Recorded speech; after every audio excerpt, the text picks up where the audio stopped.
Alhamdulillah, wassalatu wassalamu ala rasulillah Nabi Muhammadin wa alihi wa sahbihi wa man wala. Asyhadu an la ilaha illallah wahdahu la syarika lah wa asyhadu anna Muhammadan abduhu wa rasuluh wa ba'd. Ikhwat Islam, azakumullah wa iyyakum. Kita melanjutkan pembahasan hadis yang ketiga, yaitu hadis tentang rukun Islam. Kemarin kita sudah bahas rukun yang pertama ya. Sekarang kita masuk rukun Islam yang kedua. Apa itu? Sholat. Sebagaimana sudah kita kemarin sebutkan, insya Allah kita akan mempraktekkan bagaimana tata cara sifat sholat Nabi Shallallahu Alaihi Wasallam. Sholat, Bapak, secara bahasa artinya doa. Tapi secara istilah, sholat itu adalah gerakan dan perbuatan yang dimulai dari takbiratul ihram dan diakhiri dengan salam disertai dengan niat. Itu disebut apa? Sholat. Sholat telah Allah wajibkan, Pak, ya sebelum Isra Mi'raj. Sebelum Isra Mi'raj itu Rasulullah telah diperintahkan oleh Allah sholat. Makanya kan ya dalam kisah yang disebutkan bahwa Rasulullah sedang sholat di Ka'bah, ketika Rasulullah sujud, ya Rasulullah diberi datang Abu Jahal membawa tai unta dan darah unta, kemudian diletakkan di kepala Rasulullah SAW. Tapi untuk sholat 5 waktu baru diwajibkan kapan? Itu dalam kisah Isra Mi'raj. Bayangkan, Pak, semua perintah Allah selain sholat itu melalui perantara malaikat Jibril. Tapi untuk sholat tidak ada perantara. Allah langsung panggil siapa? Rasulullah SAW dipanggil. Maka Allah wahyukan, perintahkan sholat itu antara Allah dan Nabi Muhammad. Tidak ada perantara antara Allah dengan Nabi Muhammad SAW. Makanya masalah sholat itu masalah yang sangat agung dan besar, Pak. Ya. Masalah sholat itu masalah yang berat. Oleh karena itulah para ulama bersepakat siapa yang meninggalkan sholat dengan keyakinan bahwa sholat itu tidak wajib dan mengingkari kewajibannya, ini orang murtad dari agama Islam. Ya. Kemudian terjadi perselisihan para ulama. Kalau ada orang meninggalkan sholat karena malas, ini orang kafir apa orang Islam nih? Imam Ahmad mengatakan kafir. Kenapa? Karena Nabi SAW bersabda, al-ahdul ladzi bainana wa bainas syirki wal kufri as-shalah, faman tarakaha faqad kafar. Batasan antara kita dengan kesyirikan dan kekafiran itu apa? Salat. Maka barang siapa yang meninggalkan salat, maka ia telah kafir, kata Rasulullah SAW. Kata Imam Ahmad, hadis ini menunjukkan orang yang meninggalkan sholat karena malas, walaupun sekali, kafir, murtad dari agama Islam. Sedangkan imam yang 3, siapa itu? Imam Malik, Imam Syafi'i, dan Imam Ahmad berpendapat bahwa orang yang meninggalkan sholat karena malas, ya, belum dikafirkan. Kenapa? Karena berdasarkan sabda Nabi SAW, "Man lam yuhafidh 'alaihin", siapa yang tidak menjaga sholat, ya, falaisa indallahi ahdun an yudkhilahul jannah. Allah tidak berjanji untuk memasukkan ia ke surga. Jika Allah kehendaki, Allah maafkan ia. Jika Allah kehendaki, Allah masukkan ia ke dalam neraka. Ini menunjukkan, kata jumhur, berarti orang yang meninggalkan sholat itu di bawah kehendak Allah. Sedangkan sesuatu yang di bawah kehendak Allah itu menunjukkan dosanya besar, bukan sampai kepada tingkat kekafiran, kata mereka. Sedangkan sebagian ulama berpendapat yang dikafirkan itu, Pak, yang gak mau sholat sama sekali. Ya, sholat Jumat enggak, sholat Id enggak, pokoknya gak mau sholat, gak mau sujud sama Allah, sombong dia kepada Allah. Pak, ya, iblis ketika diperintahkan sujud kepada Adam, kemudian iblis nggak mau sujud, sombong, kafir. Allah menyuruh iblis sujud kepada Adam, tapi Adam nggak mau sujud. Iblis nggak mau sujud, kafir. Bagaimana kalau ia nggak mau sujud sama Allah, Pak? Nggak mau sujud sama Allah, disuruh sujud sama Allah nggak mau. Ya, bahkan ada orang, Pak, sampai dia diancam kalau kamu nggak sholat, kamu bakal diberhentiin dari kerjaan kamu. Apa kata dia? Mendingan saya keluar, Pak, daripada saya sholat. Sampai begitu, Pak. Ya. Iya, saking sombongnya dia kepada Allah Subhanahu wa ta'ala. Maka alhamdulillah ternyata kita masih diberikan oleh Allah kekuatan untuk sujud dan sholat kepada Allah Subhanahu wa ta'ala. Dan sholat itu untuk kehidupan kita, Masya Allah, Pak, manfaat dan faedahnya luar biasa. Ya, di antaranya yang pertama apa? Allah mengatakan inna sholata tanha 'anil fahsya'i wal munkar. Salat itu bisa mencegah dari perbuatan keji dan munkar. Makanya orang yang masih menjaga salatnya, insya Allah dia punya kekuatan untuk meninggalkan kemungkaran. Imam Al-Bazzar meriwayatkan dalam musnadnya dengan sanad yang hasan atau sahih bahwa ada seorang laki-laki berkata kepada Rasulullah SAW, "Hai Rasulullah, saya punya tetangga ya Rasulullah. Kalau malam dia sholat tahajud, di waktu pagi dia mencuri ya Rasulullah. Rupanya dia tahajud tapi pencuri gitu loh, Pak. Ada pencuri yang suka tahajud. Apa kata Rasulullah SAW? Satamna'uhu sholatu, kelak sholatnya akan mencegah dia.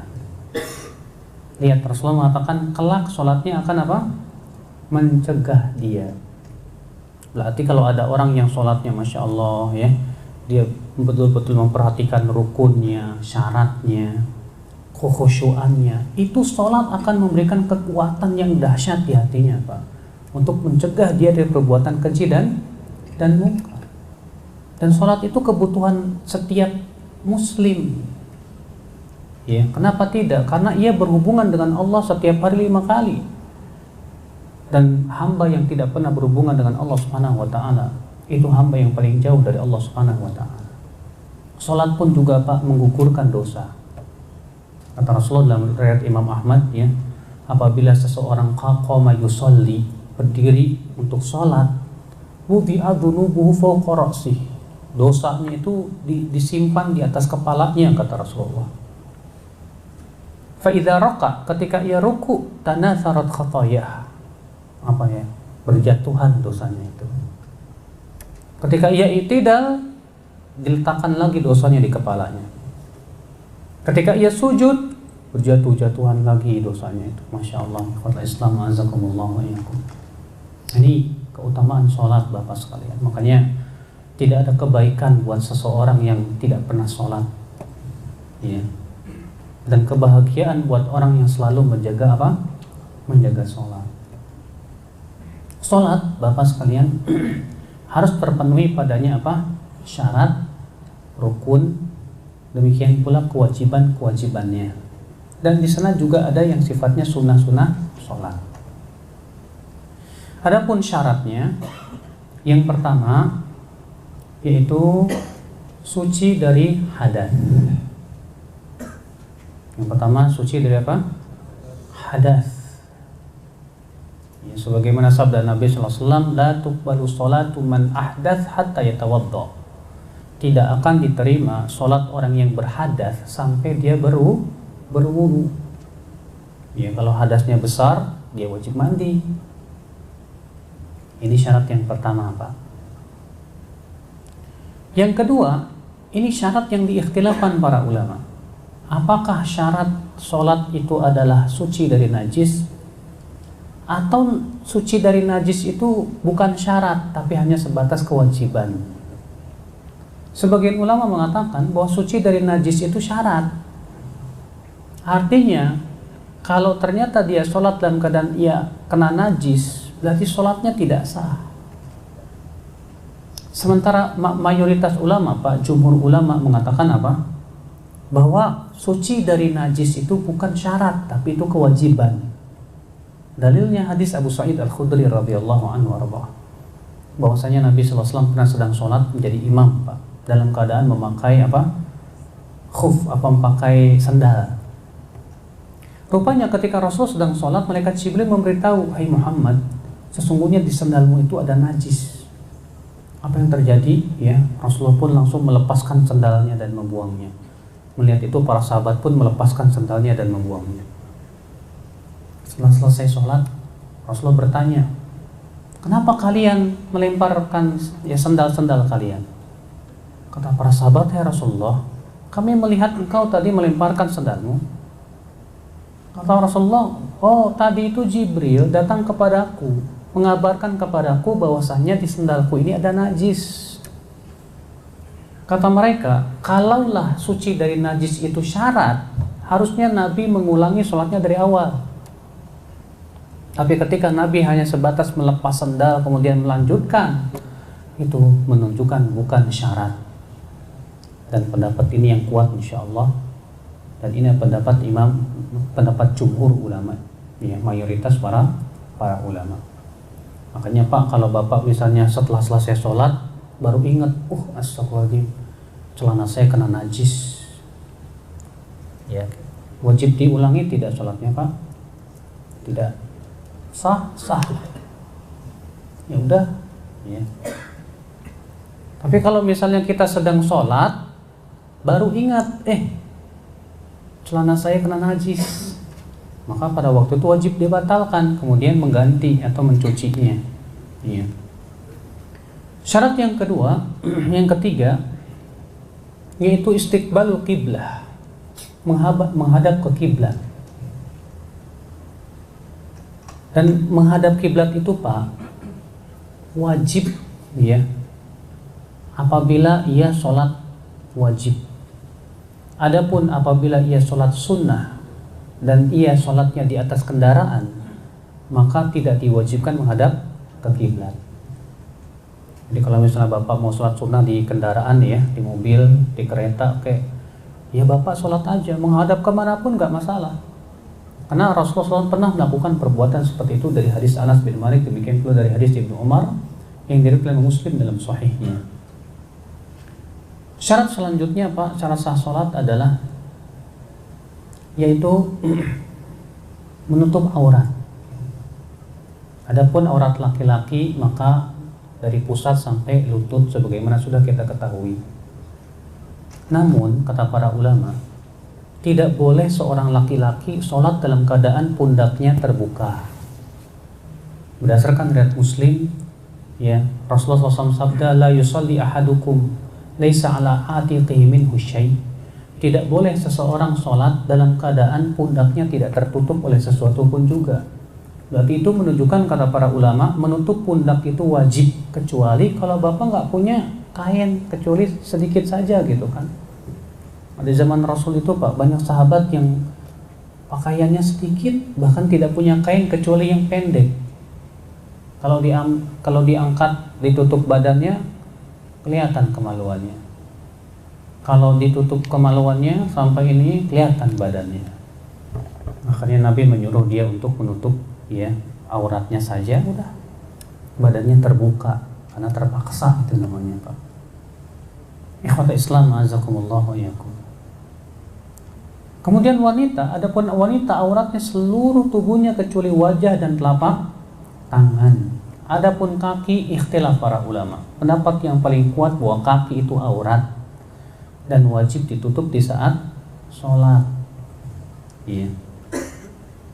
Ini berdasarkan hadis Ummu Salamah, bahwa Ummu Salamah berkata kepada Rasulullah SAW, "Hai Rasulullah," ya, kan Rasulullah mengatakan begini, "Yurkhina dhira'an," hendaklah wanita memanjangkan kainnya dari pertengahan betis satu sejengkal, shibron, ya, sejengkal begini Pak. Apa kata Ummu Salamah? "Ya Rasulullah, idzan tankashifu aqdamuhun." Ya Rasulullah, kalau cuma sejengkal berarti akan masih terlihat kaki-kaki mereka ya Rasulullah. Kata Rasulullah, "Yurkhina dira'an." Kalau begitu panjangkan satu hasta dan tidak boleh lebih dari itu. Makanya Pak, pakaian para wanita itu sampai terseret di tanah. Ya. Kemudian syarat selanjutnya apa? Niat. Syarat selanjutnya apa? Niat. Namun sudah kita pernah bahas bahwa niat itu tempatnya di mana, Pak? Di hati, bukan di lisan. Jadi cukup di hati saja. Di mana niat itu hakikatnya keinginan, Pak. Bapak misalnya ada berkeinginan untuk sholat zuhur, itu niat namanya, Pak. Bahkan sudah saya sebutkan bahwa setiap gerakan kita itu tidak lepas dari niat. Bapak mau mandi pasti sebelumnya ada niat. Bapak mau makan sebelumnya ada niat. Bapak mau pergi ke pasar sebelumnya ada niat. Ya. Bahkan kita tidak mungkin, Pak, bisa lepas dari niat dalam perbuatan-perbuatan kita. Makanya kata Ibnu Qayyim, kalaulah Allah memberikan kepada kita beban untuk melakukan ibadah tanpa niat, pasti itu beban yang paling berat. Gimana coba kita bergerak sesuatu tanpa niat? Gak mungkin. Ya. Itu sudah kita bahas tentang pembahasan masalah niat. Sekarang kita akan bahas yaitu tentang masalah rukunnya. Demikian pula kewajibannya dan sunnah-sunnahnya. Kalau saya bahas satu persatu terlalu lama, Pak. Mungkin 2 kali pertemuan pun tidak cukup. Tapi akan saya lakukan dengan cara langsung praktek dan langsung penjelasan. Iya. Yang pertama yaitu mengucapkan takbiratul ihram, dan ini hukumnya rukun. Takbiratul ihram itu, Pak, rukun dengan ijma' para ulama. Lafadznya, Pak, harus Allahu Akbar. Nggak boleh diganti Allahu Kabir misalnya. Atau Bapak ganti, saya mau pakai bahasa Indonesia aja, Allah Maha Gede. Nggak boleh, Pak. Ya. Atau Bapak ganti pakai Alhamdulillah misalnya. Nggak boleh. Nah, ini rukun yang pertama, takbiratul ihram. Namun dalam takbiratul ihram, Pak, ada sunnah-sunnah yang hendaknya diperhatikan. Yang pertama, disunnahkan mengangkat tangan. Di mana disebutkan dalam hadis riwayat Bukhari dan Muslim, Rasulullah mengangkat tangan terus sejajar dengan bahunya. Ya. Dan telapak tangannya menghadap ke kiblat. Ya, saya praktekkan. Allahu Akbar. Seperti ini. Sejajar dengan bahu. Dalam keadaan, perhatikan ya, dalam riwayat yang disebutkan dalam riwayat Imam Ahmad, bahwa telapak tangan itu menghadap kemana? Ke kiblat. Jadi Bapak kalau apa namanya, mengangkat tangan tuh jangan begini, Pak, atau begini, atau begini. Kadang saya lihat ada orang begini. Nah, ini lemas bener ya. Ya. Jadi ketika kita takbiratul ihram, maka yang disunahkan adalah mengangkat 2 tangan. Ketika mengangkat 2 tangan, ada 2 keadaan. Yang pertama sejajar dengan bahu. Dan perhatikan ya, dalam riwayat yang sahih adalah Rasulullah apabila mengangkat 2 tangan, beliau menghadapkan telapak tangannya ke kiblat. Dan posisi jari jemari tidak lebar dan tidak rapat, tapi di antara keduanya. Demikian dalam riwayat-riwayat yang sahih, Pak, di antara Imam Ahmad dan yang lainnya. Kita ucapkan Allahu Akbar, sejajar. Dan dalam riwayat Bukhari adalah Rasulullah SAW mengangkat 2 tangannya sejajar dengan telinga. Ya, Allahu Akbar, sejajar dengan telinga. Sementara Imam Syafi'i menjamak antara keduanya. Kata Imam Syafi'i, ujungnya bagian bawah sejajar dengan bahu dan jari jemarinya sejajar dengan telinga. Kita ucapkan Allahu Akbar. Ini pendapat Imam Syafi'i menggabungkan antara hadis-hadis tersebut. Namun tentu kalau kita mengikuti Rasulullah Sallallahu Alaihi Wasallam, kita bisa lakukan keduanya, Pak. Yang pertama yaitu sejajar dengan apa? Bahu, dan ini kebanyakan riwayat. Ya, Allahu Akbar. Dan sejajar dengan telinga juga. Ini sejajar telinga dan Rasulullah lakukan juga. Allahu Akbar. Yang nggak boleh begini, Pak. Allah, ketinggian. Ya. Atau terkadang ada orang saya pernah lihat ya, terlalu rendah. Allah. Mau segini ya. Ini sejajar apa coba Pak? Enggak bahu, enggak telinga kan? Tapi sejajar dengan dada cuma begini. Allah. Malas banget ngangkat. Ya, angkat lagi dikit gitu Pak. Allahu Akbar. Kemudian ya, setelah Rasulullah SAW takbiratul ihram, dan tata cara pengucapan takbirnya, kata Syekh Albani dalam sifat salat Nabi SAW, ada 3 keadaan. Keadaan pertama, dan ini yang sering Rasulullah lakukan, adalah takbir dengan mengangkat tangan itu berbarengan. Kita ucapkan Allahu Akbar, berbarengan antara takbir dan mengangkat tangan. Namun Rasulullah SAW juga pernah melakukan apa itu? Takbir dulu, baru apa? Mengangkat tangan. Kita ucapkan Allahu Akbar. Ini pun sahih, ya, dalam riwayat Ibnu Hibban dan yang lainnya, Ibnu Khuzaimah juga. Juga Rasulullah SAW dia pernah melakukan mengangkat tangan dulu baru takbir. Allahu Akbar. Maka ya, Syekh Albani berkata dalam sifat salat Nabi, ketiga cara ini semuanya ditunjukkan oleh riwayat-riwayat yang sahih. Namun kata Al-Hafidz Ibnu Hajar, yang paling sering Rasulullah SAW lakukan adalah yang berbarengan itu. Ya, Allahu Akbar. Begitu Pak. Kemudian setelah takbiratul ihram, maka kita letakkan tangan kanan kita di atas tangan kiri. Allahu Akbar. Dan hadis meletakkan tangan kanan di atas tangan kiri ini, sebagian ulama mengatakan mutawatir derajatnya, karena saking banyaknya periwayatannya. Karena Rasulullah SAW yada'u yadahul yumna ala yadihil yusra fis shalah, adalah Rasulullah SAW meletakkan tangan kanannya di atas tangan kirinya di dalam sholat.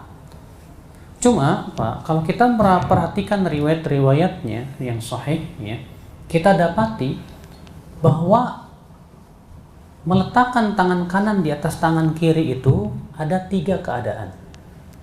Keadaan yang pertama, hanya meletakkan di atas telapak begini, letakkan saja.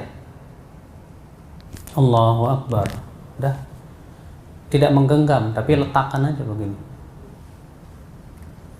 Keadaan yang kedua yaitu menggenggam pergelangan tangan. Allahu Akbar. Begini. Keadaan yang ketiga yaitu meletakkan tangan kanan di atas tangan kiri di atas lengan. Di sini, Pak. Allahu Akbar. Iya. Semua ini pun riwayatnya sahih. Yang salah begini, Pak. Iya, apalagi sampai begini. Ini orang sholat apa-apaan. Iya. Jadi yang sahih itu Allahu Akbar, Allahu Akbar, dan bahkan dalam suatu riwayat Rasulullah SAW meletakkan tangan kanan di atas pergelangan. Berarti 4. Seperti ini. Allahu Akbar. Kemudian di mana meletakkannya? Ikhtilaf para ulama. Sebagian mengatakan di dada, berdasarkan riwayat Ibnu Khuzaimah. Karena Rasulullah SAW yada'u yadahul yumna ala yadihil yusra ala sadrihi, adalah Rasulullah SAW meletakkan tangan kanan di atas tangan kirinya di dadanya. Di mana? Di dadanya. Dada itu, Pak, batasannya ini antara apa? Perut dan dada sini. Ini masuk dada sampai ke sini nih, di bawah nahar, ini nahar nih. Nah, di sini sampai sini. Iya. Itu dada. Tapi sebagian ulama mengatakan boleh di atas perut. Tapi hadisnya dhaif. Iya. Hadis yang menyebutkan bahwa Rasulullah meletakkan di atas perut itu hadisnya dhaif. Dalam sanadnya ada perawi yang lemah. Namun kata mereka, kata dada, kata sodr dalam bahasa Arab artinya sesuatu yang berada di depan. Yang disebut dengan sodrul majlis artinya depan, bagian depan majlis. Berarti maksudnya di atas sodr artinya pokoknya di depan gitu loh. Baik di dada, di perut, pokoknya di depan aja. Akan tetapi pendapat yang pertama insya Allah itu yang lebih kuat. Karena makna yang zahir daripada sodr itu dada, Pak. Ya. Sedangkan kaidah usul fikih mengatakan bahwa ya, makna yang zahir itu harus lebih didahulukan daripada makna yang tidak zahir, yang tidak tampak. Ya.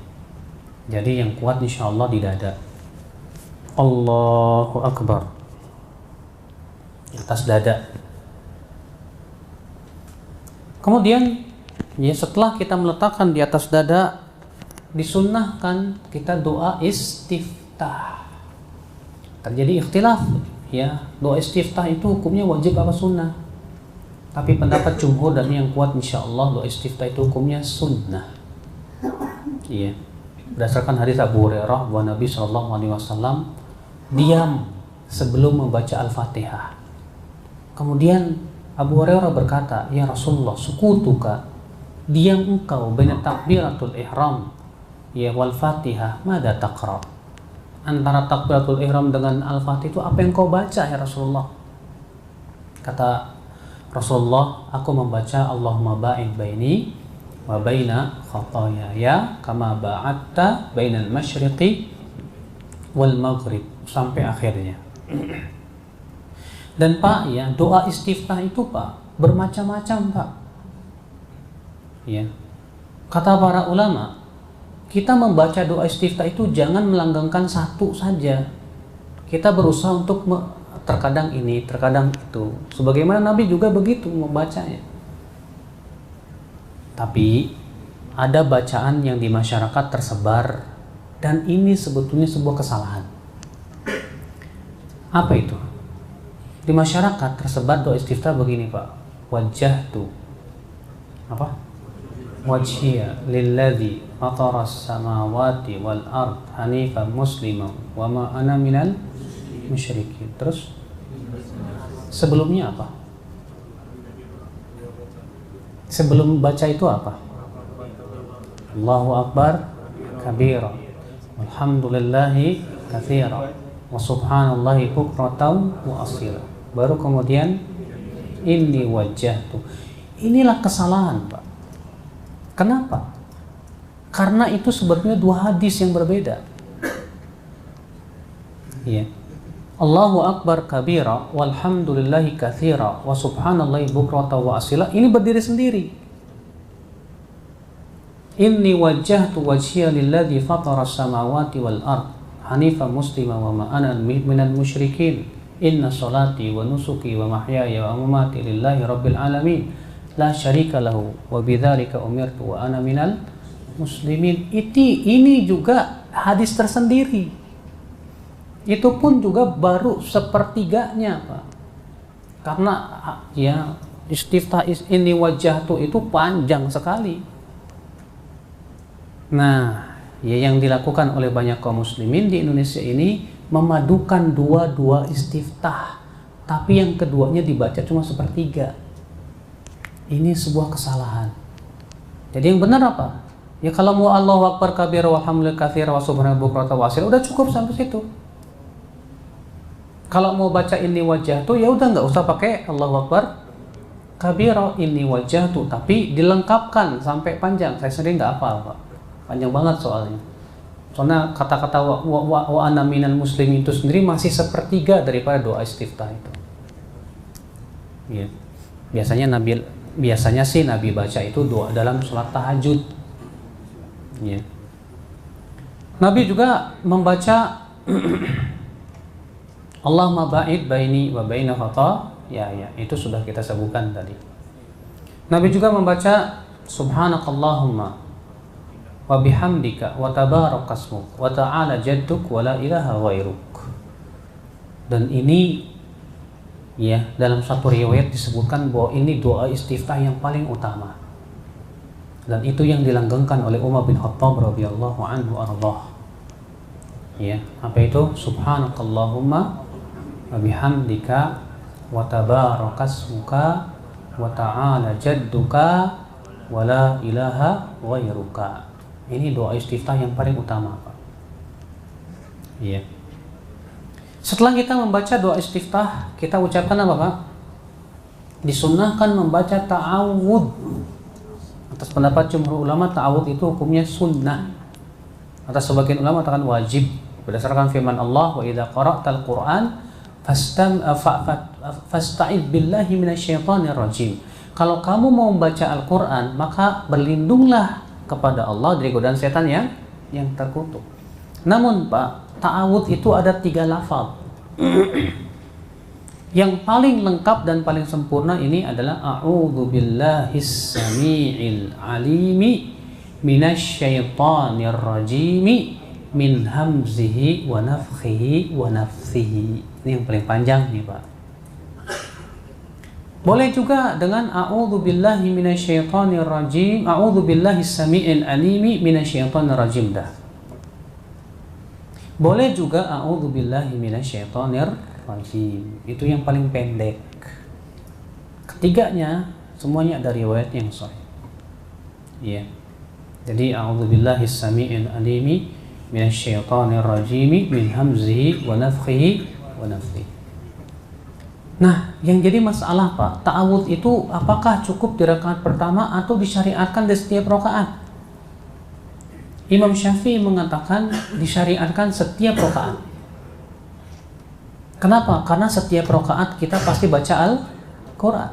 Sedangkan Allah mengatakan apabila kamu mau membaca Al-Quran, hendaklah berlindung dari godaan setan yang terkutuk. Sedangkan baca Quran setiap rakaat. Maka Imam Syafi'i mengatakan disyariatkan setiap rakaat.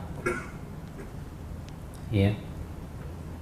Setelah kita ta'awudz, kita baca Bismillahirrahmanirrahim, baca Al-Fatihah. Nah, yang jadi perselisihan para ulama adalah apakah disyariatkan imam mengeraskan bacaan Bismillahirrahmanirrahim atau tidak? Iya. Imam Syafi'i mengatakan dikeraskan. Berdasarkan riwayat-riwayat bahwa Nabi SAW mengeraskan bacaan Bismillahirrahmanirrahim. Namun perlu diketahui, siapa saja yang mempelajari hadisnya, dia akan dapati bahwa semua hadis yang menyebutkan bahwa Rasulullah SAW mengeraskan bacaan Bismillahirrahmanirrahim tidak ada yang sahih. Tidak ada yang sahih satupun juga, Pak. Makanya Ibnu Hajar mengatakan, Ibnu Qayyim berkata, hadis-hadis yang menyebutkan bahwa Rasulullah mengeraskan bacaan Bismillahirrahmanirrahim itu tidak lepas dari 2 keadaan. Ada yang sahih gamblang tapi tidak sahih. Ada yang sahih tapi tidak sahih, tidak gamblang. Ya. Sementara jumhur ulama dari pendapat Imam Malik, Imam Ahmad dan Abu Hanifah mengatakan bahwa Bismillahirrahmanirrahim itu tidak disyariatkan untuk dikeraskan. Berdasarkan hadis Anas bin Malik dari hadis riwayat Muslim, bahwa Anas berkata, aku sholat di belakang Rasulullah, Abu Bakar, Umar, Uthman, Ali, fakanu yastaftihuna bilhamdillahi rabbil alamin. Mereka memulai bacaannya dari ucapan alhamdulillahi rabbil alamin. Dalam suatu riwayat, fakanu la yaqra'una bi bismillahirrahmanirrahim. Mereka tidak membaca bismillahirrahmanirrahim. Dalam riwayat Ibnu Khuzaimah dijelaskan, fakanu la yajharuna bismillahirrahmanirrahim. Mereka tidak mengeraskan ucapan bismillahirrahmanirrahim. Anas bin Malik yang sholat selama hidupnya di belakang siapa? Rasulullah. Terus siapa lagi? Abu Bakar, Umar, Utsman, Ali. Ternyata kata Anas, satupun di antara mereka tidak ada yang mengeraskan bacaan bismillahirrahmanirrahim. Atas dasar ini pendapat mayoritas ulama mengatakan berarti ini tidak disyariatkan dikeraskan. Yang sunnah itu disirkan. Tetap baca bismillah. Ya. Ada juga perselisihan ulama, Pak, bismillahirrahmanirrahim itu apa, termasuk Al-Fatihah apa enggak? Yang sahih dan rajih termasuk berdasarkan riwayat Baihaqi, di mana Rasulullah mengatakan bahwa bismillahirrahmanirrahim ayatun minha. Bismillahirrahmanirrahim itu termasuk salah satu ayat Al-Fatihah. Itu yang paling kuat. Lalu kita baca Al-Fatihah. Dan baca Al-Fatihah termasuk rukun. Termasuk apa? Rukun Nabi mengatakan la sholata liman lam yaqra bi Fatihatil Kitab. Tidak sah salat bagi mereka yang tidak membaca Al-Fatihah.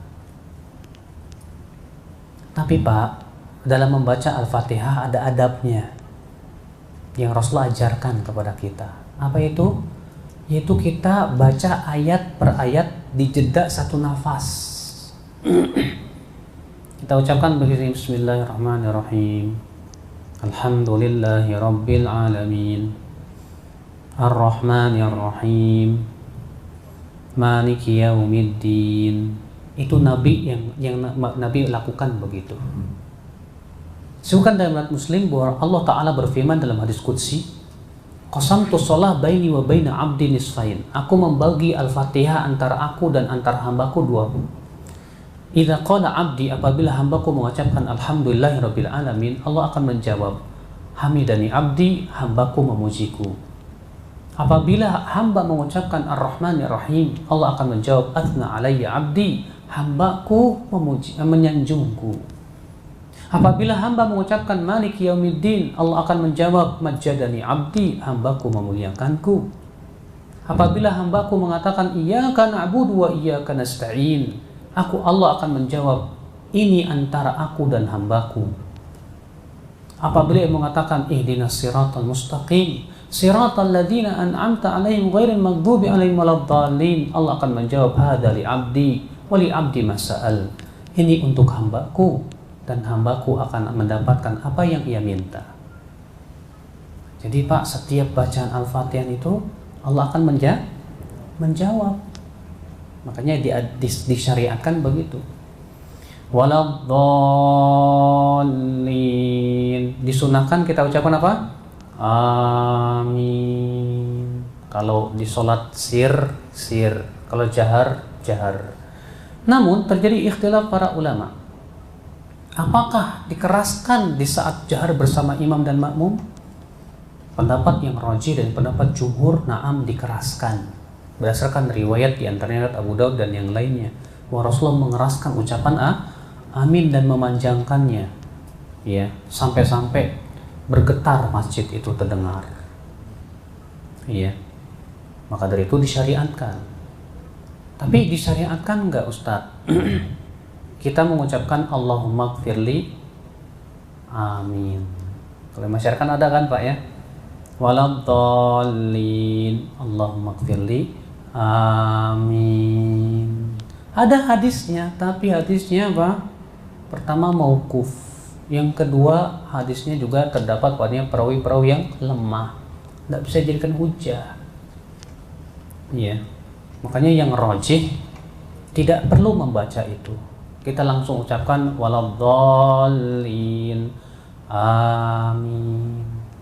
Perhatikan Pak bacaan amin. Amin, ya. Cara membacanya adalah A itu 2 ketuk, min itu bisa sampai 6 ketuk. Amin, begitu. Ya. Ada kesalahan pengucapan, ada orang begini, amin. Amin, salah. Sebab kalau amin itu artinya orang yang amanah. Ya. Ada juga yang begini, amin. Salah juga. Karena artinya salah, beda lagi. Kalau amin artinya ya Allah amankan.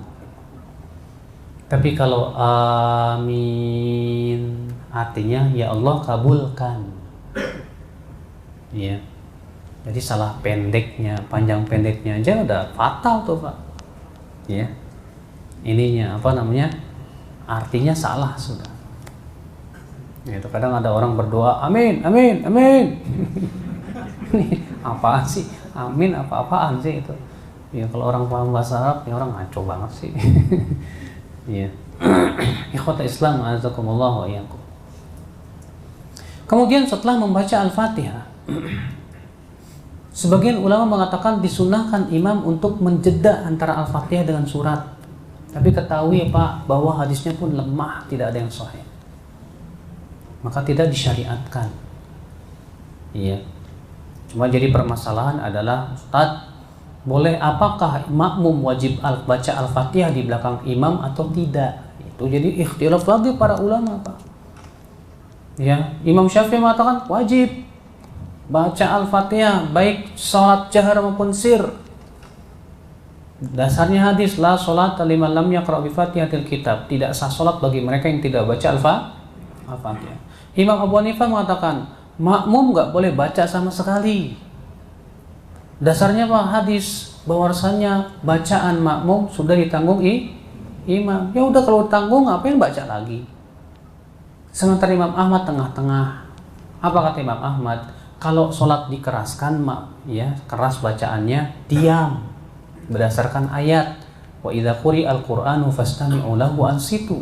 Apabila dibacakan Al-Qur'an, yaitu diperdengarkan bacaannya kepada kita, maka dengarkan dan diam. Tapi kalau imamnya dia tidak mengeraskan, maka baca kita. Karena itu yang pada asalnya. Ya. Sehingga Imam Ahmad tengah-tengah antara madhab Syafi'iyah dan madhab Hanafiyah. Dan saya lebih condong kepada madhab Imam Ahmad ini, Pak. Kenapa? Karena lebih menggabungkan dua pendapat. Ya. Sekarang kalau Bapak mengatakan, oh saya pendapatnya Imam Syafi'i, ya silahkan, mangga. Ya, kan masing-masing ulama pun punya pendapat dalil yang sahih.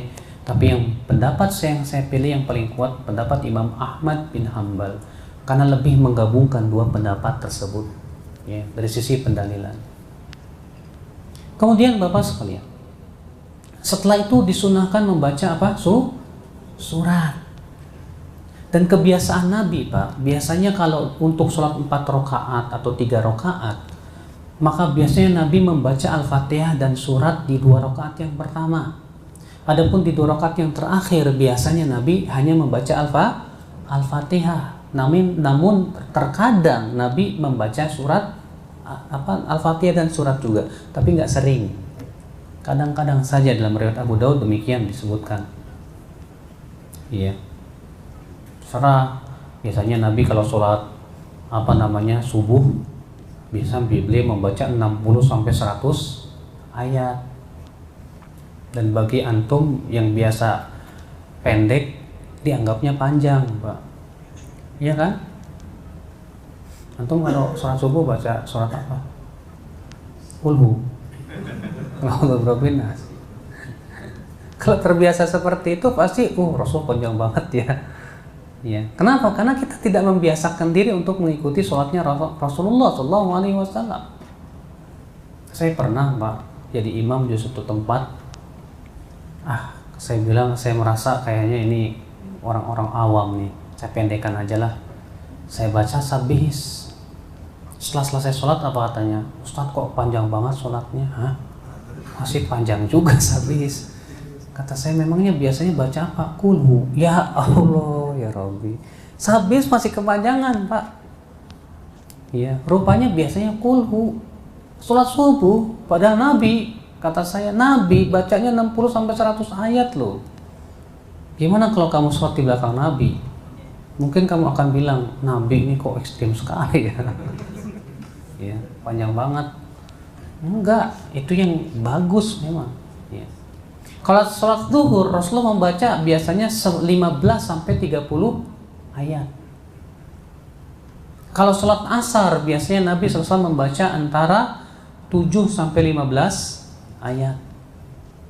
Kalau sholat maghrib, biasanya seringnya Nabi membaca ayat-ayat yang pendek, baru tuh kulhu, kul'audzu birabbinas, ara'aita, alam taro, ya.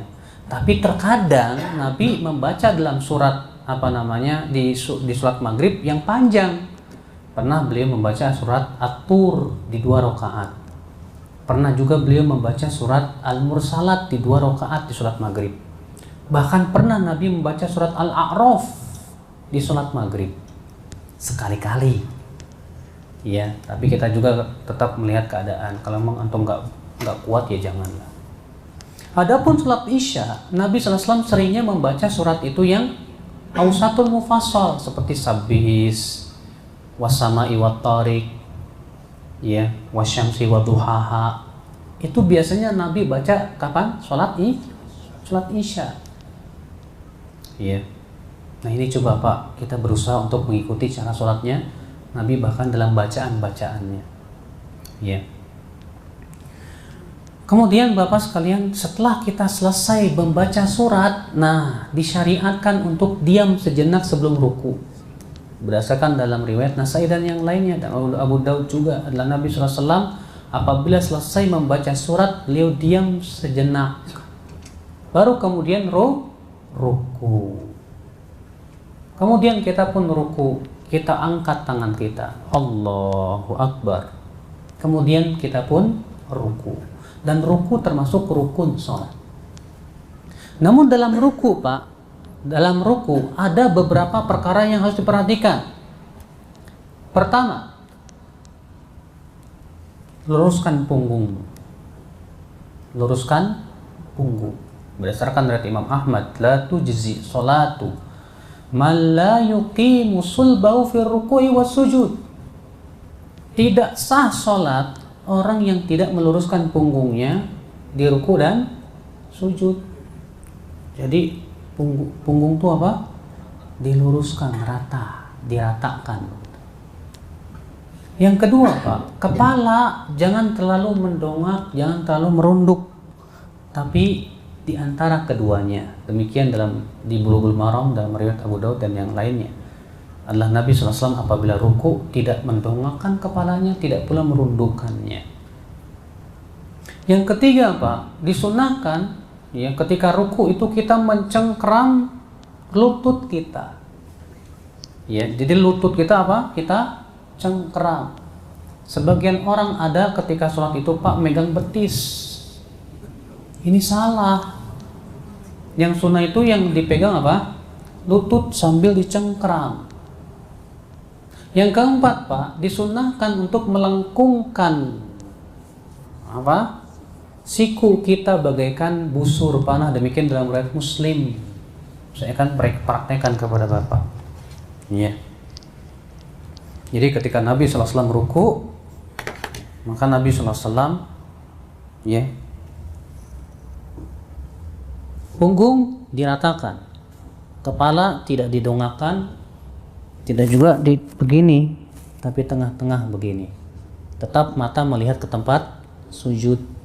Kemudian, ya, ini kita cengkram begini, Pak. Lalu kita bengkokkan, wattar, ya. Jadi nggak lurus begini, tapi dibengkokkan begini, Pak. Nah, paham, Pak? Ya, paham insyaallah? Ya. Kemudian bacaan ketika ruku pun juga ada beberapa macam. Terkadang Nabi membaca Subhan Rabbiyal Azim. Terkadang Nabi mengatakan Subhan Rabbiyal Azim wa bihamdi. Terkadang Nabi mengucap Subhanakallahumma rabbana wa bihamdika Allahumma ighfirli. Iya. Iya. Tapi kalau Bapak membaca di ruku Subhanakallahumma rabbana wa bihamdika Allahumma ighfirli, di sujud pun baca itu. Kalau Bapak di ruku Subhana Rabbiyal Azim, maka di sujudnya Subhana Rabbiyal A'la. Jadi jangan dicampur-campur, Pak. Boleh enggak Ustaz saya campur semuanya? Subhana Rabbiyal Azim, Subhanakallahumma rabbana wa bihamdika Allahumma ighfirli. Tidak disunahkan. Karena Nabi SAW tidak pernah melakukan perbuatan seperti itu. Terkadang Nabi membaca Subuhun Qudusun Rabbul Malaikatu Warruh. Ya. Itu ketika ruku. Maka kemudian kita baca, ya. Terkadang Pak, ada orang yang belum lurus punggungnya udah sami Allahu liman hamidah. Ini tidak sah salatnya. Ya. Maka sampai dia luruskan, ratakan dulu punggungnya. Ya, dia kokohkan ininya dan membaca Subhan Rabbiyal Azim wa bihamdi, cukup sekali baru kita ucapkan Sami Allahu liman hamidah. Kembali kita angkat Sami Allahu liman hamidah. Terjadi ikhtilaf para ulama. Ketika i'tidal, tangan itu di mana? Sebagian ulama di pendapat jumhur yaitu lurus. Ya, begini. Berdasarkan riwayat yang disebutkan ya, sampai posisi tulang kembali ke tempatnya masing-masing. Berarti begini lurus. Sementara sebagian ulama mengatakan, ya pendapat yang dikuatkan oleh Imam Asy-Syaukani dan juga Syekh bin Baz, yaitu kembali sedekap. Sami Allahu liman hamidah, begini lagi. Ya. Dan kedua-duanya boleh. Bapak mau lurus silahkan, Bapak sedekap pun silahkan. Iya. Karena kedua-duanya punya hujah yang kuat, walaupun saya lebih condong kepada pendapat yang mengatakan lurus, dan ini pendapat jumhur ulama, pendapat mayoritas ulama berdasarkan riwayat tersebut yang sudah saya sebutkan. Bahwa Nabi apabila berdiri i'tidal, maka beliau berdiri sampai sendi-sendi itu kembali kepada tempatnya masing-masing. Ya. Wallahu a'lam. Kemudian ketika kita i'tidal, Pak, kita ucapkan Rabbana lakal hamdu, atau Allahumma Rabbana lakal hamdu, atau Rabbana walakal hamdu, atau ya Allahumma Rabbana walakal hamdu, atau mau panjang Rabbana walakal hamdu mil'as samawati wa mil'al ardi wa mil'a ma syi'ta min syai'in ba'du, ya ahlus tsana'i wal majdu ahaqqu ma qala al 'abdu, ya Allahumma la mani'a lima atait wa la mu'tiya lima mana' wa la yanfa'u dzal jaddi minkal jaddu. Tuh kalau panjang, Pak. Dan Nabi juga pernah mengucapkan li rabbiyal hamdu, li rabbiyal hamdu, li rabbiyal hamdu, terus saja diulang-ulang. Iya. Kemudian setelah i'tidal, Pak, kita apa? Sujud. Apakah disyariatkan mengangkat tangan ketika hendak sujud? Dalam riwayat Tabrani, Rasulullah mengangkat tangan. Iya. Sementara dalam riwayat Ibnu Umar dikatakan bahwa Nabi SAW biasanya mengangkat tangan di tempat-tempat. Tempat yang pertama takbiratul ihram, tempat yang kedua ketika hendak ruku, tempat yang ketiga bangkit dari ruku, dan tempat yang keempat yaitu ketika bangkit dari 2 rakaat. Kata para ulama, ini dibawa kepada kebiasaan kebanyakan waktu. Tapi Nabi terkadang bertakbir ketika hendak sujud, dan hadisnya pun sahih, yaitu mengangkat tangan. Jadi kalau kita mau sujud mengangkat tangan nggak masalah, karena ada contohnya dari Nabi SAW. Allahu Akbar. Nah, ketika turun sujud nih mana duluan? Lutut dulu apa? Tangan dulu? Ini menjadi masalah, Pak. Karena ada 2 hadis yang saling bertabrakan, yaitu hadis Abu Hurairah dan hadis Wa'il bin Hujr. Ya, dalam hadis Abu Hurairah, Rasulullah sabda, "Idza sajada ahadukum fala yabruk kama yabrukul ba'ir wal yadha yadayhi qabla rukbatayhi." Apabila salah seorang dari kalian sujud, janganlah ia turun seperti unta yang turun, tapi hendaklah ia meletakkan tangan dulu baru lutut. Sementara dalam riwayat Wa'il bin Hujr dengan lafaz hendaklah ia dahulukan lutut dulu baru tangan. Ketahuilah, Pak, bahwa riwayat Wa'il bin Hujr ini syadz, bahkan mungkar. Kenapa? Karena dalam perawinya adalah perawi yang lemah dan terjadi ittirab di situ. Dan riwayat Abu Hurairah ini ada syahidnya, penguatnya dari hadis Ibnu Umar, di mana riwayat Abu Hurairah ini dikatakan Imam Nawawi sanadnya jayyid, dikuatkan lagi dalam riwayat Ibnu Umar sehingga naik kepada sahih. Makanya yang sahih itu, Pak, yang ditunjukkan oleh hadis adalah Nabi SAW meletakkan tangan dulu baru kaki, baru apa? Lutut. Yang kedua, Pak, bahwa orang-orang Arab biasa menyebut bahwa lutut unta itu di depan. Lutut unta di mana? Di depan. Sedangkan unta kalau mau turun itu lutut dulu, baru kemudian belakangnya. Makanya kan lafadznya rukbatai, rukbah. Dan dalam bahasa Arab, ya, rukbah untuk unta itu yang ada di depannya. Sebagaimana disebutkan dalam sebuah riwayat bahwa ketika Rasulullah SAW hijrah ke kota Madinah, maka ia dikejar oleh Suraqah, ya, dengan kudanya. Ketika hampir mendekati, tiba-tiba apa yang terjadi? Ya, kudanya tersebut, ya, jatuh ke bawah, ya, fasaqata ala rukbatai, jatuh ke bawah dan jatuh di atas rukbahnya. Disebutkan di situ rukbahnya, depan dulu dia masuk. Berarti rukbahnya unta, demikian pula kuda yang binatang 4 kaki itu di depan, Pak. Ya.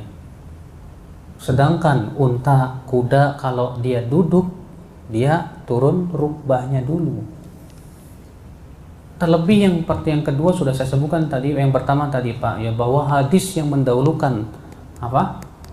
Lutut itu lemah. Sedangkan hadis yang mendahulukan tangan itu yang sahih. Secara ilmu hadis, makanya, Pak, madhab kebanyakan ahli hadis adalah tangan dulu. Dan bahwasanya dari sisi ilmu hadis, ya, bagi siapa saja yang mempelajarinya, bahwa riwayat yang menyebutkan tangan dahulu itu lebih kuat. Lebih kuat. Maka kita turun tangan dulu, Pak. Namun Syekh Sulaiman Ar-Ruhaili memberikan kepada kita sebuah faidah, bahwa kalau kita turun tangan dulu pun juga jangan mirip unta. Saya berikan contoh. Kan sami Allahu liman hamidah, Rabbana lakal hamd. Lalu ada orang begini, Allahu Akbar. Nah, ini yang disebut dengan mirip unta. Walaupun tangan dulu, tapi hendaknya kita turunkan dulu jasad kita, Allahu Akbar, baru kemudian tangan dulu, supaya tidak mirip dengan turunnya unta. Ya, paham nggak, Pak? Ya, Allahu Akbar, begitu, Pak. Ya, jadi turunnya itu bukan begini, bukan, tapi turunnya Allahu Akbar, begitu, Pak.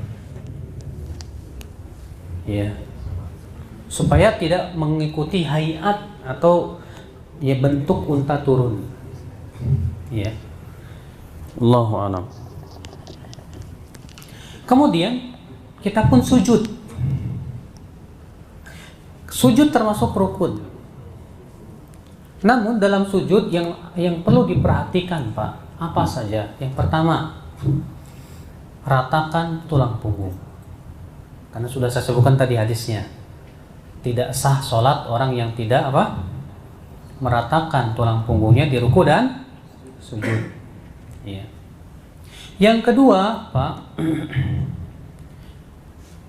tidak boleh paha dengan perut itu nempel. Adalah Nabi Shallallahu Alaihi Wasallam apabila, ya, sujud, beliau sujud, ya, kemudian beliau angkat sikunya. Beliau angkat apa?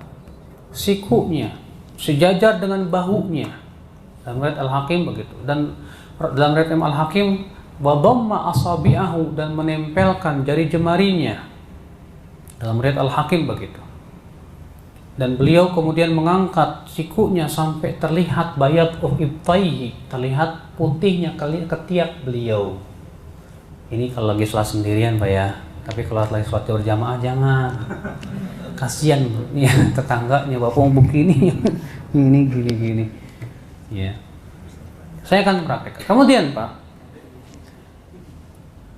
ada 7 anggota sujud yang sebutkan oleh Nabi Sallallahu Alaihi Wasallam. Yang pertama kata Rasulullah, al-jabhah wa asyara biyadi ila anfihi. Yang pertama apa? Jidat. Lalu Nabi berisyarat ke hidungnya. Berarti ini satu nih.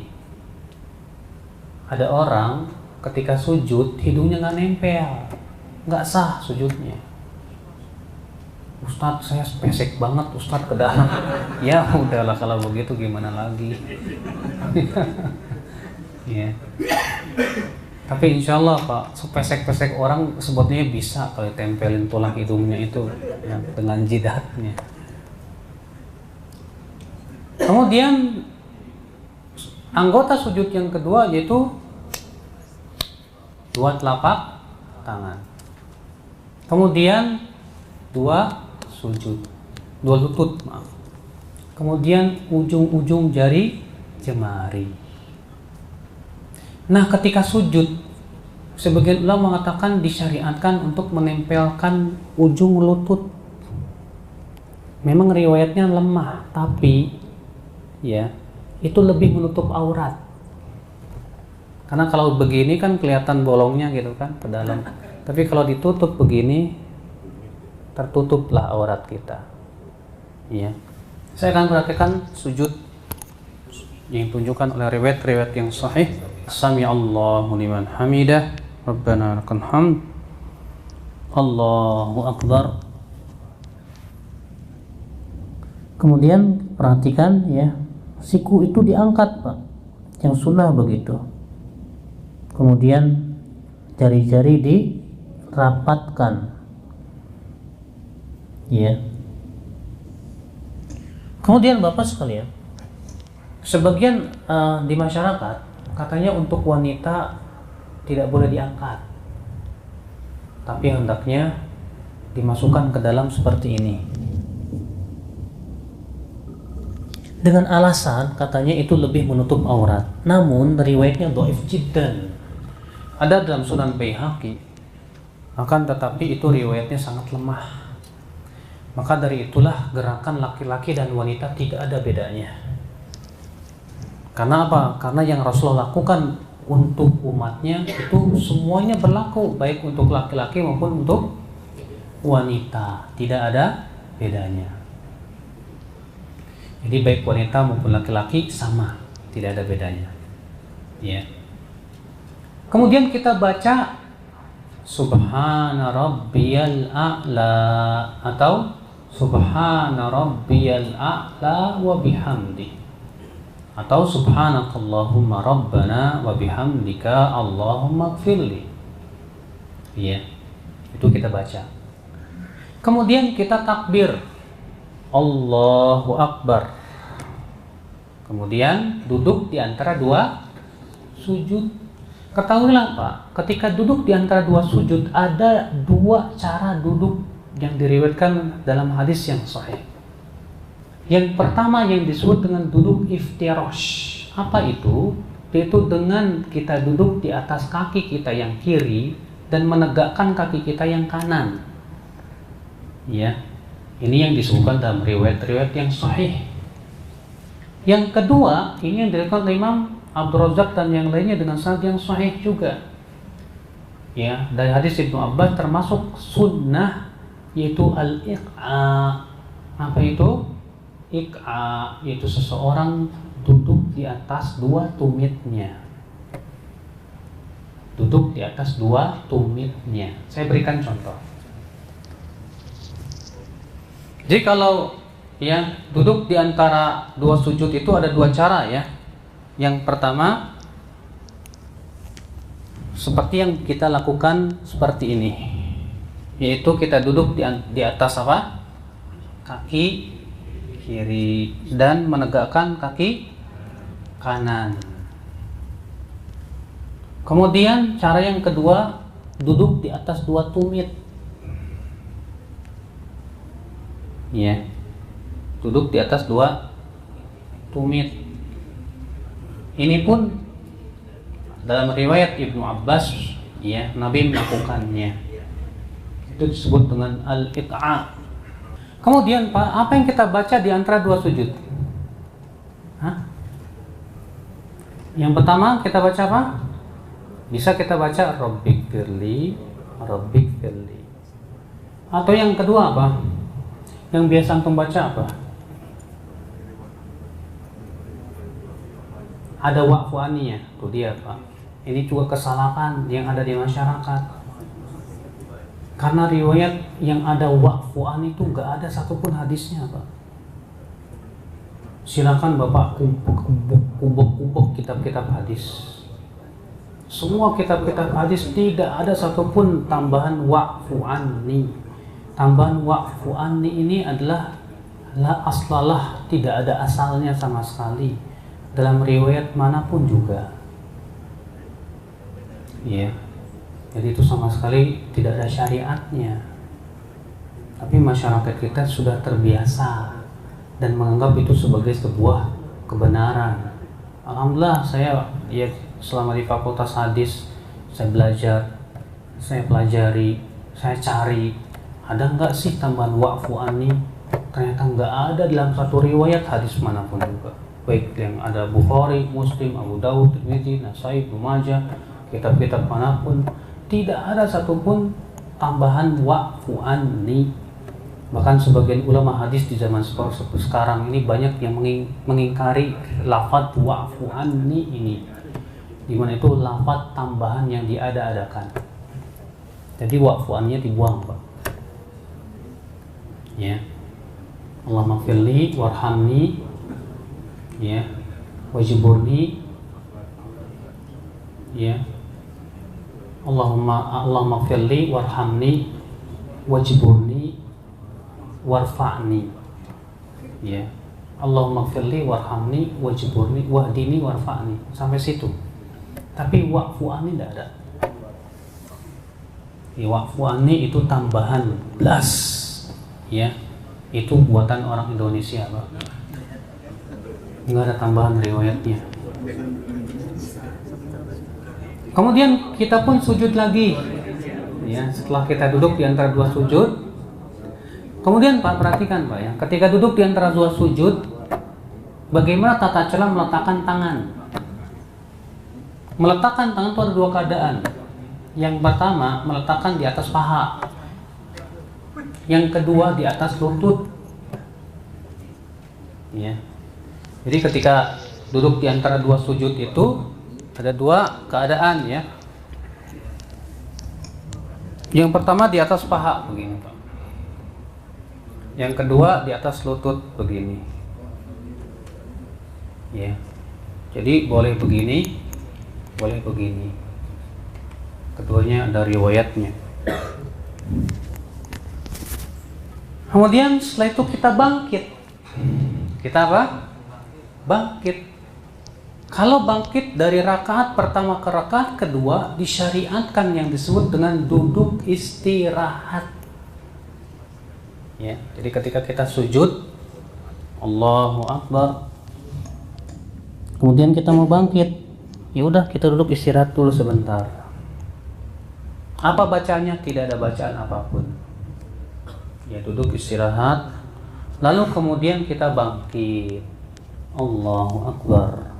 Nah, tata cara bangkitnya gimana? Tata cara bangkit, ya terjadi ikhtilaf para ulama.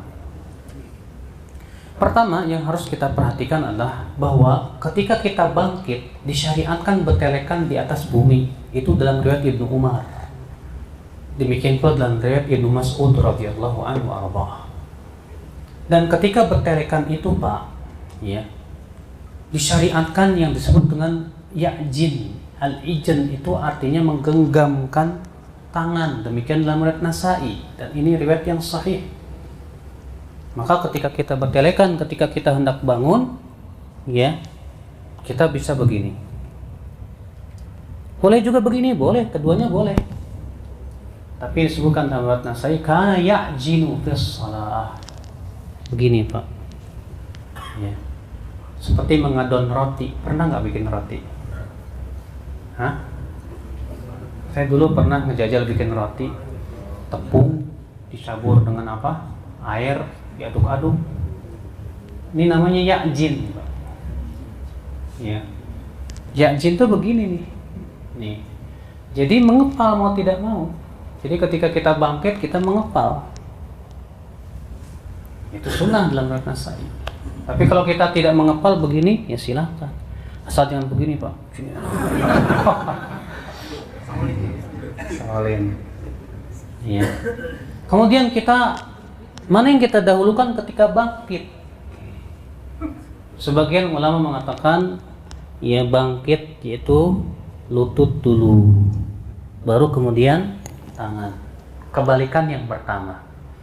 Kenapa? Karena menyelisihi unta. Sebagian mengatakan tangan dulu baru lutut, sebagaimana dalam riwayat Ibnu Mas'ud, riwayat Muslim. Tapi riwayat Ibnu Mas'ud ini, ya, sebagian ulama hadis menyatakan itu syadz, wallahu a'lam. Ya. Yang jelas keduanya diperbolehkan. Kita bangkit ke rakaat yang kedua, maka kita lakukan seperti yang kita lakukan di rakaat yang pertama. Kemudian terus kita ruku, kemudian sami Allahu liman hamidah, kemudian sujud, kemudian sampai kemudian kita tahiyat. Ya. Kenapa? Ya. Ketika kita tahiyat, at-tahiyatu lillah, terjadi ikhtilaf para ulama. Apakah ketika kita tahiyat itu disunahkan menggerak-gerakan atau tidak? Karena ada satu hadis yang diriwayatkan Nasai dari hadis Zaidah bin Qudamah yang disebutkan dalam hadis itu, yuharrikuha yad'u biha, adalah Nabi SAW menggerak-gerakannya, berdoa dengannya. Ya, menggerak-gerakannya, berdoa dengannya. Dan ini menjadi perselisihan para ulama. Pertama, apakah riwayat menggerakkan ini sahih atau dhaif? Sebagian ulama mengatakan dhaif karena bersendirian padanya Zaidah bin Qudamah, sementara 22 perawi lain yang lebih thiqah dari Zaidah meriwayatkan dengan tanpa lafaz menggerakkan, tapi hanya sebatas isyarat saja. Sementara sebagian ulama mengatakan sahih karena Zaidah bin Qudamah seorang perawi yang thiqah dan thabit. Bahkan di situ Zaidah menceritakan ada sebuah cerita. Disebutkan dalam cerita itu bahwasanya para sahabat di musim dingin mereka memakai jubah-jubah dan terlihat jubahnya bergerak-gerak. Dan ini menunjukkan bahwa Zaidah betul-betul hafal. Sehingga ya, ini disebut dengan ziyadatul thiqah, tambahan perawi yang thiqah. Dan ini kepada pendapat ini saya condong. Iya. Dan saya belum mendapatkan satupun ulama terdahulu yang mendhaifkan hadis tersebut. Cuma apa ya, Syekh Abu Ishaq Al-Khuwaini memberikan faidah kepada kita cara menggerakkannya. Jadi ketika menggerakkan itu bukan begini. Ya. Kata Syekh Abu Ishaq, aku pernah sholat di sisi Syekh Albani lalu aku gerakan begini. Setelah sholat aku tegur Syekh Albani dan berkata, itu namanya bukan menggerakkan, tapi itu namanya naik turun. Jadi bagaimana Tuhan menggerakkan? Kata beliau, begini caranya. Cukup sedikit saja Pak menggerakkannya. Ya.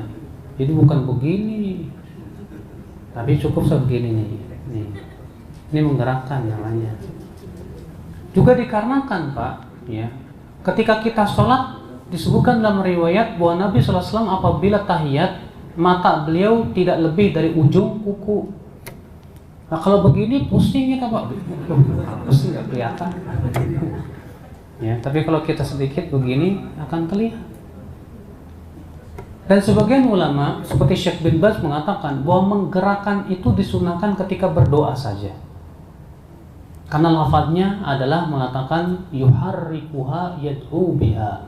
Beliau menggerakkannya, berdoa dengannya. Ini menunjukkan bahwa sunnahnya menggerakkan ketika berdoa. Dan pendapat ini pun insya Allah kuat. Ya, jadi kalau kita menggerakkan ketika tahiyat kita gerakan, tidak gerakan. Tapi ketika berdoa kita gerakan. Ini menjamak semua pendapat. Dan itu insya Allah kuat. Iya. Allahu a'lam. Kemudian Pak, apa hukumnya? Kemudian tahiyat. At-tahiyat ada dua lafaz. Lafaz yang pertama tahiyat Ibnu Mas'ud ini yang sahih, Bukhari dan Muslim. Yang kita baca at-tahiyatu lillah was-salawatu wat-thayyibah. Assalamu alayka ayyuhan nabi wa rahmatullahi wa barakatuh. Assalamu alayna wa ala ibadillahis salihin. Asyhadu an la ilaha illallah wa asyhadu anna Muhammadar Rasulullah. Ada lagi tahiyatnya Ibnu Abbas, saya kurang hafal. At-tahiyatu thayyibatu. At-tahiyatu apa? Saya pengen apa? At-tahiyatul mubarakatuh thayyibat, as-salawatu thayyibatu lillah. Iya. Itu pun sahih dari riwayat Muslim. Iya. Jadi kedua-duanya boleh? Boleh. Namun terjadi ikhtilaf. Apakah setelah Rasulullah SAW wafat itu kita ucapkan assalamu alayka ayyuhan nabi wa rahmatullahi wabarakatuh, atau kita ucapkan assalamu ala nabi wa rahmatullahi wabarakatuh? Sebagian ulama berpendapat yang sunnah adalah kita ucapkan assalamu ala nabi wa rahmatullahi wabarakatuh. Ini pendapat Ibnu Hajar yang dibela oleh Ibnu Hajar Al-Asqalani dalam kitab beliau Fathul Bari, di mana beliau membawakan riwayat dari sebagian sahabat, dahulu ketika Rasulullah masih hidup kami mengucapkan assalamu alayka ayyuhan nabi wa rahmatullahi wabarakatuh, tapi ketika Rasulullah telah meninggal dunia kami mengucapkan assalamu ala nabi wa rahmatullahi wabarakatuh. Kata Ibnu Mas'ud, ya, kata Ibnu Hajar Al-Asqalani, dan riwayat sahabat ini tidak ada yang mengingkari dari sahabat yang lainnya. Sementara sebagian ulama mengatakan tetap kita ucapkan seperti yang Rasul ajarkan. Apa itu? Assalamu alayka ayyuhan nabi wa rahmatullahi wabarakatuh. Iya, saya lebih condong kepada pendapat Ibnu Hajar kan adanya riwayat itu dari para sahabat. Tapi saya tidak menyalahkan juga orang yang mengucapkan assalamu alayka ayyuhan nabiyyu wa rahmatullahi wabarakatuh. Silakan. Kemudian apa hukumnya sholawat? Sebagian ulama mengatakan dari pendapat jumhur, untuk tahiyat awal sholawat itu hukumnya sunnah saja, sedangkan tahiyat akhir wajib. Tapi pendapat yang kuat insya Allah dari pendapat yang dipilih oleh Ibnu Qayyim, bahwa sholawat itu sunnah baik tahiyat awal maupun tahiyat akhir, karena tidak ada satupun hadis yang memerintahkan sholawat dan mewajibkannya di saat tahiyat baik awal maupun akhir. Yang ada hanya perbuatan dari Nabi Shallallahu Alaihi Wasallam. Ya, namun tetap disunahkan Pak, baik di tahiyat awal maupun tahiyat akhir. Ya, nah itu Pak. Kemudian setelah kita sholawat, dan lafaz sholawat yang paling sahih begini Pak, Allahumma shalli ala Muhammad wa ala ali Muhammad kama shallaita ala Ibrahim wa ala ali Ibrahim innaka Hamidum wa barik ala Muhammad wa ala ali Muhammad kama barakta ala Ibrahim wa ala ali Ibrahim innaka Hamidum Majid. Itu yang paling sahih dari Bukhari dan Muslim. Bapak nggak boleh Pak ketika sholawat itu baca sholat badriyah, atau Bapak ketika habis tahiyat baca sholawat nariyah, nggak boleh. Ya. Gimana kalau Bapak baca sholawat itu ketika sholat itu, tahiyat itu, baca sholawat nariyah? Nggak boleh kata para ulama. Kenapa? Itu bukan sholawat yang diajarkan oleh Nabi Shallallahu Alaihi Wasallam, wala sholat badriyah dan yang lainnya. Yang disyariatkan itu adalah membaca sholawat yang diajarkan oleh Nabi Shallallahu Alaihi Wasallam dalam hadis-hadis yang sahih. Iya. Kemudian setelah sholawat kita dianjurkan Pak untuk berlindung dari 4 perkara. Apa itu? Allahumma inni a'udzubika min adzabi jahannam wa min adzabil qabr wa min fitnatil mahya wal mamati wa min syarri fitnatil masihid dajjal. Dalam satu riwayat yang lain ada tambahan wa minal ma'tham wal maghram. Ya. Dan juga boleh kita mengucapkan doa Allahumma a'inni ala dzikrika wa syukrika wa husni ibadatika. Boleh juga kita ucapkan doa-doa yang lainnya, karena yang sebelum salam itu termasuk tuh tempat yang dianjurkan untuk apa? Banyak berdoa. Kemudian kita salam. Assalamualaikum warahmatullah. Assalamualaikum warahmatullah, atau Assalamualaikum warahmatullahi wabarakatuh. Assalamualaikum warahmatullahi wabarakatuh, atau Assalamualaikum warahmatullahi wabarakatuh. Assalamualaikum warahmatullah. Iya, selesai. Udah sholat, kita dianjurkan membaca apa? Astagfirullah, astagfirullah, astagfirullah. Cukup Pak, sampai astagfirullah aja, jangan ditambah lagi. Astagfirullahaladzim, alladzi la ilaha illa huwal hayyul qayyum wa atubu ilaih. Ini tidak ada satupun riwayat yang sahih menyebutkan itu. Justru yang hadis-hadis yang sahih, istighfar yang Rasulullah lakukan setelah sholat hanya ucapan apa? Astagfirullah, astagfirullah, astagfirullah. Allahumma antas salam, wa minkas salam. Tabarakta ya dzal jalali wal ikram. Sampai situ, jangan ditambah-tambah lagi. Wa ilaika ya'udus salam. Nggak ada riwayatnya. Karena di sini pintar nama-namain Pak. Kok sedikit amat sih, tambahin aja lah. Ya. Jangan, cukupkan dengan apa yang dicukupkan oleh Rasulullah sallallahu alaihi wasallam. Rasulullah hanya mencukupkan Allahumma antas salam wa minkas salam tabarakta ya dzal jalali wal ikram. Selesai. Lalu kita baca subhanallah, subhanallah 33 kali. Alhamdulillah 33 kali. Allahu akbar berapa? 33 kali. Ditutup dengan la ilaha illallah wahdahu la syarikalah lahul mulku wa lahul hamdu wa huwa ala kulli syai'in qadir. Boleh juga Bapak, kalau Bapak tergesa-gesa, waduh, baca subhanallah 10, alhamdulillah 10, Allahu akbar 10. Nah, itu pun juga riwayatnya sahih. Iya. Nah ini Pak, Bapak Rasul juga setelah sholat mengucapkan la ilaha illallah wahdahu la syarikalah lahul mulku wa lahul hamdu wa huwa ala kulli syai'in qadir. La haula wa la quwata illa billah. La ilaha illallah wa la na'budu illa iyyah. Lahun ni'mah wa lahul fadl wa lahul thana'ul hasan. La ilaha illallah mukhlishina lahuddin walau karihal kafirun. Beliau juga membaca setelah sholat subuh dan maghrib, la ilaha illallah wahdahu la syarikalah lahul mulku wa lahul hamdu yuhyi wa yumiit wa huwa ala kulli syai'in qadir 10 kali. Beliau juga membaca la ilaha illallah wahdahu la syarikalah lahul mulku wa lahul hamdu wa ala kulli syai'in qadir. Allahumma la mani'a lima atait wa la mu'tiya lima mana'ta wa la yanfa'u dzal jaddi mikal jaddu. Juga Rasulullah membaca ayat kursi. Kata Rasulullah, siapa yang membaca ayat kursi di belakang setiap sholat, maka tidak ada yang menghalang ia dengan surga kecuali kematian. Jadi jangan lupakan baca ayat kursi setelah selesai apa? Sholat. Adapun perbuatan sebagian orang Pak, setelah sholat langsung doa, ini nggak ada riwayatnya Pak, nggak ada contohnya dari Nabi. Jadi kalau habis sholat zikir dulu, setelah zikir baru berdoa, silahkan. Ya, itu pun sebagian ulama mengatakan tidak disyariatkan mengangkat tangan setelah berdoa setelah sholat tersebut. Adapun di waktu-waktu lain silahkan.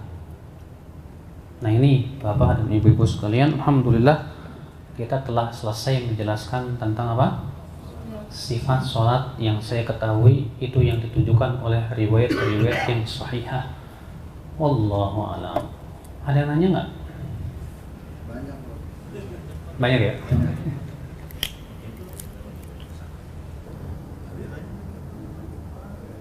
Untuk menyelisih kaum Nasrani dalam beribadah, apakah kita diperbolehkan sholat menggunakan alas kaki? Sunnah. Disunnahkan sholat menggunakan alas kaki. Tapi kalau masjidnya pakai karpet, jangan. Masa masuk ke masjid pakai sendal? Masih tegur, kok pakai sendal? Sunnah Nabi. Ya di zaman Nabi kan masjidnya pakai pasir. Makanya kan kebiasaan Nabi dan para sahabat kalau sholat pakai sendal. Dan ini hilang, sunnah ini hilang Pak. Kalau Bapak mampu di rumah ada sandal khusus di rumah. Kalau sholat pakai sandal itu Pak. Karena yang sunnah sebetulnya sholat itu pakai sandal dalam rangka menyelisih orang Yahudi dan Nasrani. Ya. Justru sekarang kalau ada orang yang sholat pakai sandal, aneh nggak Pak? Aneh banget, ini orang mau sholat pakai sandal sih. Ya, padahal itu sunnah. Bagaimana cara menjawab salam ketika sholat? Disebutkan dalam riwayat Abu Daud, Muslim juga bahwa Rasulullah SAW ketika sedang sholat, ada sahabat yang mengucapkan salam, Assalamualaikum, maka Rasulullah berisyarat begini. Ya, Rasulullah jadikan punggungnya ke atas, telapaknya ke bawah. Jadi menjawab salam ketika sholat itu begini, Pak. Assalamualaikum. Ya, itu jawaban, jangan Waalaikumsalam. Ya, batal sholat. Ya. Kunut subuh, bagaimana hadisnya? Terjadi ikhtilaf para ulama. Apakah kunut subuh itu hadisnya sahih atau dhaif? Itu hadis riwayat Abu Daud bahwa Rasulullah bahwa disebutkan dalam hadis itu, lam yazal Rasulullah SAW yaqnutu fi salatil fajr hatta faraqad dunya. Adalah Rasulullah SAW terus menerus kunut di waktu sholat fajar sampai meninggal dunia. Di dalam sanadnya ada seorang perawi yang ini jadi perselisihan para ulama. Apakah ini perawi yang thiqah apa enggak? Dia bernama Abu Ja'far Ar-Razi. Namanya Isa bin Mahan. Menurut Ali bin Madini, demikian pula sebagian ulama lain mengatakan dia thiqah. Termasuk Imam Syafi'i mengakui thiqah. Sehingga beliau mengakui itu hadis sahih. Sementara sebagian ulama seperti Imam Bukhari, Imam Ahmad, Abu Zur'ah, demikian pula ya Ibnu Hajar mengatakan bahwa dia dhaif karena buruk hafalannya. Dan saya lebih condong kepada pendapat ini. Kenapa? Karena yang mendhaifkan mempunyai nilai tambahan, memberikan alasannya. Dan kaidah jarh wa ta'dil mengatakan, ya al-jarhul mufassar muqaddam al-jarh ta'dil. Ya. Dhaifan yang disebutkan alasannya lebih didahulukan daripada pujian. Dan ini disebutkan alasannya bahwa dia sayyi'ul hifdz, buruk hafalannya. Maka dari itu pendapat yang kuat hadisnya lemah. Namun ya tidak berhak untuk kita saling menyesatkan. Ya kamu kunut subuh ahli bid'ah, salah. Enggak benar dari masalah ini. Ini ikhtilaf para ulama. Bahkan Pak, jumhur ulama yang mengatakan tidak disyariatkan. Karena yang mengatakan tidak disyariatkan kunut itu jumhur. Pendapat siapa? Malikiyah, Hanabilah, dan Hanafiyah. Yang mengatakan disyariatkan hanya madhab Syafi'iyah saja. Ya. Nah, jumhur ulama yang mengatakan tidak disyariatkan, ketika mereka ditanya bagaimana kalau kita sholat di belakang Imam Syafi'i, mereka mengatakan ya kita tetap ikut kunut. Ya, itu pendapat madhab daripada Imam Ahmad dan kebanyakan ulama. Bahkan di zaman sekarang pun Syekh bin Baz, Syekh Utsaimin, Syekh Albani pun kalau ditanya kita kunut di belakang imam yang kunut, ya, tetap kunut. Ya, itu pendapat para ulama kibar. Tapi kalau kita yang jadi imam, jangan kunut. Kalau kita tahu bahwa hadisnya lemah, ya. Untuk sholat yang 2 rakaat, duduk tahiyat akhirnya seperti apa? Nah ini Pak, terjadi ikhtilaf. Imam Syafi'i mengatakan setiap duduk terakhir itu tawarruk. Tawarruk itu dengan memasukkan kaki kiri kita ke bawah kaki kanan dan kita duduk di atas pantat. Tahu kan tawarruk? Seperti Bapak duduk tahiyat akhir. Itulah tawarruk. Dasarnya Imam Syafi'i riwayat Abu Daud. Bahwasanya Abu Daud meriwayatkan dalam sunannya situ dan lafaz apa? Hatta idza wa kana idza jalasa fi raq'atil lati fiha salam atau kama qala, adalah Rasulullah SAW apabila duduk di rakaat yang ada padanya salam, beliau duduknya tawarruk. Atas dasar riwayat ini Imam Syafi'i mengatakan, oh kalau begitu semua ya duduk terakhir itu tawarruk. Sementara sebagian ulama seperti Imam Abu Hanifah mengatakan yang sunnah baik 2 rakaat maupun 4 rakaat iftirash, seperti duduk di antara 2 sujud. Duduk dalilnya hadis ya Ibnu Umar, minas sunnah, termasuk sunnah seseorang itu duduk iftirash. Sementara Imam Ahmad tengah-tengah. Ya, kalau itu hanya 2 rakaat dan tahiyatnya 1, maka duduknya iftirash berdasarkan riwayat Aisyah. Wa kana Rasulullah idza jalasa fi rak'atain yaqulu at-tahiyyah wa kana yafrishu rijlahu al-yusra wa yansibu rijlahu al-yumna. Adalah Rasulullah SAW apabila duduk di 2 rakaat, beliau duduknya iftirash dan beliau mengucapkan tahiyat. Dan dalam riwayat Nasa'i dari hadis Malik bin Huwairits juga, wa Nabi sallallahu alaihi wasallam apabila salat 2 rakaat duduknya iftirash. Maka kata Imam Ahmad, kalau itu yang punya 1 tahiyat seperti 2 rakaat, maka duduknya apa? Iftirash. Adapun kalau mempunyai 2 tahiyat, maka yang tahiyat akhirnya itu duduknya tawarruk. Dan ini lebih menggabungkan 2 pendapat antara Syafi'iyah dan Hanafiyah. Allahu a'lam. Ya. Apakah ada riwayat yang menerangkan sholat duhur dan asar bacaan Al-Fatihah dan surat tidak dikeraskan pada rakaat 1 dan 2? 1, 2, 3, 4 semuanya jangan dikerasin, Pak. Ya. Karena Rasulullah SAW ya tidak mengeraskannya di saat sholat duhur dan asar. Demikian dalam riwayat Abu Hurairah dan yang lainnya, yang diriwayatkan oleh Bukhari dan yang lainnya, Ibnu Huzaimah dan yang lainnya. Maka itu tidak disyariatkan. Tapi untuk maghrib, isya, subuh, maka disyariatkan apa? Dikeraskan, tapi tidak wajib. Hukumnya apa? Sunnah saja. Apakah benar bekas sujud tidak akan tersentuh api neraka? Betul. Hadisnya juga sahih riwayat Muslim. Ya. Bahwa api neraka tidak akan memakan ya bekas sujud.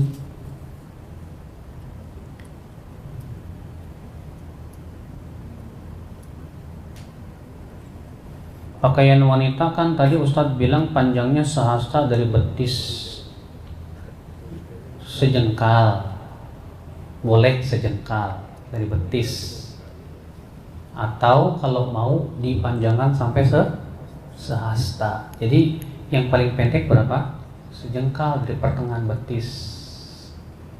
Kemudian kalau memang mau dipanjangkan lagi boleh sampai sehasta. Diberikan pilihan oleh Rasulullah antara ini dan itu. Iya. Makanya perempuan jangan kebalikan ya, zaman sekarang tuh kebalikan, Pak.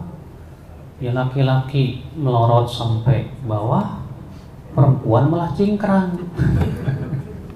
Harusnya kebalikan, yang laki-laki yang cingkrang itu yang diajarkan oleh Nabi. Perempuannya melorot sampai bawah. Coba kenapa jadi pada kebalik ya di zaman sekarang ya? Emang zaman kebalik zaman sekarang tuh. Iya. Ustadz, kenapa sih ucapan sami Allahu liman hamidah cuma di i'tidal doang? Ada ceritanya enggak? Enggak ada. Jadi ceritanya begini, dulu Nabi kalau i'tidal tuh ya sami Allahu liman hamidah. Nah, gitu tuh ceritanya, Pak. Ya.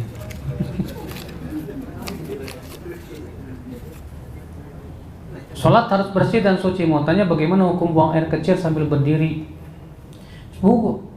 Nabi pernah buang air kecil sambil berdiri dalam riwayat Abu Daud dari hadis Mughirah bin Syu'bah. Ya.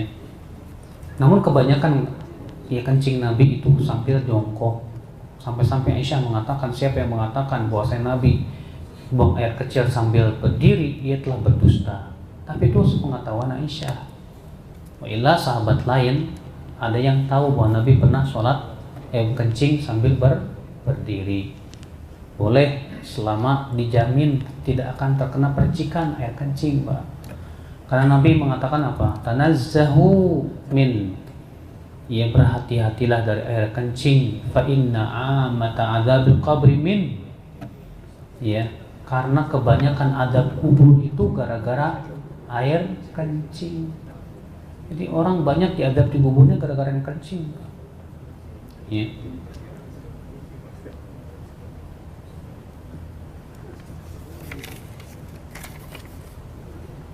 Posisi duduk ketika sholat yang hanya 2 rakaat udah. Makmum saat sholat subuh pada imam yang berkunut harus ikut, juga sudah disebutkan tadi. Apakah bacaan pada sholat di rakaat pertama, kedua, dan seterusnya bisa membaca ayat Al-Quran pada awal, tengah, atau akhir surat? Boleh. Dalilnya hadis bahwa Nabi SAW yang pernah dalam 2 rakaat sholat qobliyah subuh, ya, di rakaat pertama beliau membaca Qul ya ahlal kitab ta'alau ila kalimatin sawa'im bainana wa bainakum. 1 ayat saja. Berarti itu boleh. Ya. Namun kata Ibnu Qayyim, kebanyakan bacaan beliau biasanya 1 surat penuh. Ya, kebanyakan bacaan beliau 1 surat penuh.